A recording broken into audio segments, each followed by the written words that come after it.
Nuwun sewu lho Depate, nuwun sewu.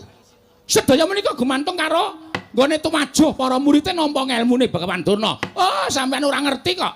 Nek teng pamulangan Sukalima niku ben bedane akeh banget. Nek Pandhawa niku kula paringi ngelmu ya ditampani tenan, ya diestokke tenan. Pandhawa, kowe sesuk teko ning Sukalima.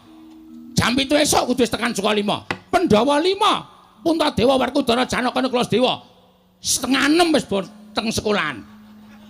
Guru teko niku dicandak tangane, diambung tangane. Niku tandha nek murid sing tresna karo gurune. Nggih. Kula wenehi ngelmu ya diestokke tenan, digatekke tenan. Pandhawa, ngelmu iki ngelmu atosing balung wuleting kulit. Kudu tok lakoni poso 40 dina 40 bengi. Ya do dilakoni tenan ora ana sing nglirwake dawuhing guru. Mula ora aneh nek ngelmu niku ya iso kelakon. Mergo tetembungan ngelmu iku kelakone kanthi laku, lekas lawan kas tegese kas nyantusani. Oh, tembang Asmarandana. Goblok. Niku copong, pocong.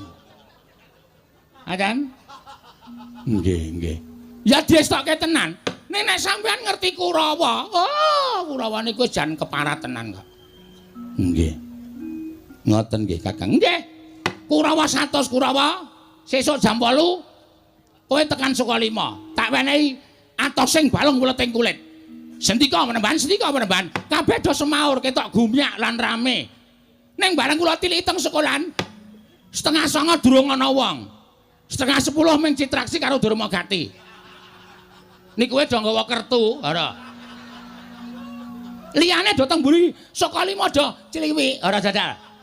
Apa ora kebangetan kaya ngoten niku? Nggih, nggih Kakang Durna nggih. Iki lakonana. Pusaka iki kudu tok lakoni, aji-aji iki kudu tok lakoni.